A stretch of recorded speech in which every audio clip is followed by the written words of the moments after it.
होगा। लेकिन अब जरा जम्मू कश्मीर की खबरों की ओर आते हैं, चूंकि मुहर्रमुल हराम का मुकद्दस महीना है और अय्याम मुहर्रम के दौरान मुख्तलिफ मकामात पर अजादारी के जुलूस निकाले जा रहे हैं।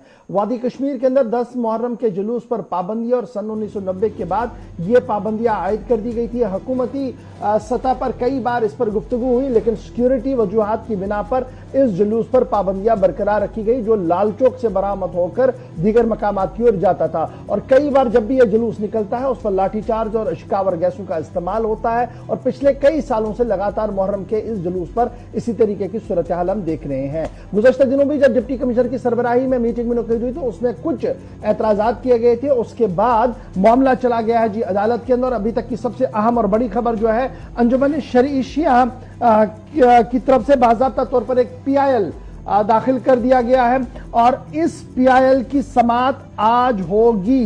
ये बड़ी खबर हमें इस वक्त मौसूल हो रही है कि जनाब अंजुमन शरई शिया की तरफ से जो PIL दाखिल कर दिया गया था उसे आज chief justice Jammu Kashmir Ladakh high court सुनेंगे। और अंजुमन शरई शिया की तरफ से जो ये कहा गया था कि 8 और 10 मुहर्रम के जुलूसों पर पाबंदी हटा दी जाए, क्योंकि हालात बदल चुके हैं और सिर्फ मुहर्रम के जुलूस पर एक मखसूस इलाके के अंदर पाबंदी लगाना जायज नहीं है। उसको लेकर बाज़ाब्ता तौर पर आज जो है सुनवाई होगी।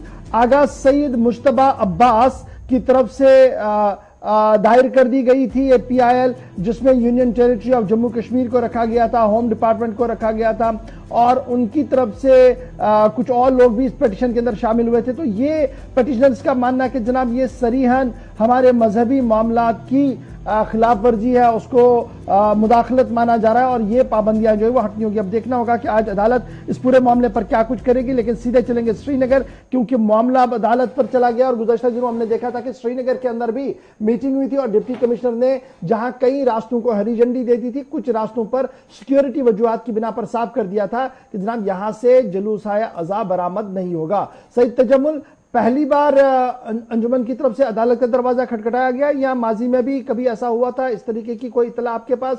और क्या कुछ अंजुमन की तरफ से तैयारी की गई है? क्या उनकी तरफ से अदालत के सामने रखा जाएगा? बहुत बहुत शुक्रिया। जम्मू कश्मीर में आजादारों के जुलूसों पे जो पाबंदी आयद लगी है वो जम्मू कश्मीर में जब अचानक सियासी नवियत के मामलात अस्करियत में दाखिल हुए, उसके बाद चूंकि जम्मू कश्मीर में खासकर शहर श्रीनगर में इलाका जड़ीबल, लाल चौक और माइसमा के आसपास में इनफरादी तौर पर गली कोचों से इमामबाड़ों के आसपास में आजादारों के जुलूसों पर बड़ा सिक्योरिटी बंदोबस्त किया जाता है। और कई बार हमने देखा जब मुहर्रमुल हराम के दौरान ये आजादारों के जुलूस लाल चौक में दाखिल होते हैं तो लाठीचार्ज और अश्कावर गैस के गोले भी दागे जाते हैं। उसके बाद अब चूंकि मामला माजी में भी इस तरह की कोशिशें की गई, अवामी हुकूमतों ने ही इस पर पाबंदी आयद लगी थी और वो इलेक्टेड गवर्नमेंट थे जिसके मुताबिक जम्मू कश्मीर में बड़ी तादाद में और जब इस तरह के लोग जमा हो जाएंगे तो हो सकता है कि इनका जो मातम करने का तरीका होगा उस पर बाद में कहीं सियासत हावी ना हो जाए। और सरकार ने फैसला किया, अवामी सरकारों ने फैसला किया, पुलिस एडमिनिस्ट्रेशन के साथ मिलजुल कर अब 8 और 10 के मुहर्रम के जुलूसों पर मुकम्मल पाबंदी आयद कर दी गई है।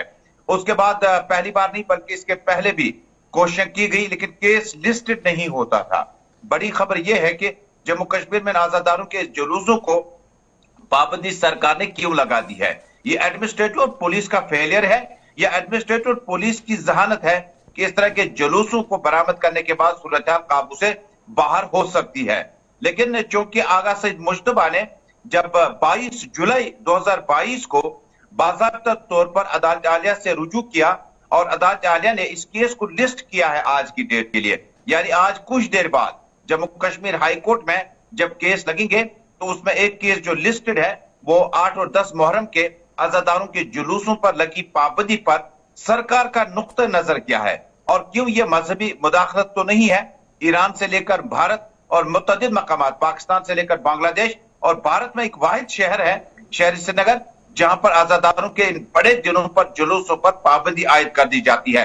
हालांकि उस वक्त सरकार ने अपने मौक़िफ़ रखा, मिलिटेंसी थी, सूरत हाल कदर मुख्तलिफ थी, लेकिन मौजूदा वक्त में डायरेक्ट सदारती रूल जम्मू कश्मीर में है और अदालत ने इस केस को लिस्ट करने का मतलब है कि आज अदालत में पैरवी होगी और सरकार अपना नुक्ता नजर रखेगा कि किन वजूहात की बिना पर इन बड़े आयाम पर मुतबर कयाम पर पाबंदी आयद कर दी गई है, लेकिन हमें उम्मीद है कि शायद राहत भरी खबर कुछ देर के बाद हाई कोर्ट से हमें मिल सकती है। बहुत बहुत शुक्रिया सईद तजम्मुल हमारे साथ ज्वाइन करने के लिए। लद्दाख और जम्मू कश्मीर हाईकोर्ट के अंदर आज पीआईएल होगी, पीआईएल पर समाअत होगी और पीआईएल 8 और 10 मुहर्रम अल हराम के जुलूस पर लगी पाबंदी के हवाले से और इंतजार रहेगा कि वहां से क्या कुछ खबर होगी। जो अंजुमन शरीशियां के लीडर है उनकी तरफ से जो है वो लगातार इंडिविजुअल कैपेसिटी में ये दायर की गई है 2-3 लोगों की तरफ से। अब देखना होगा कि अदालत उज़्मा इस हवाले से क्या कुछ करेगी।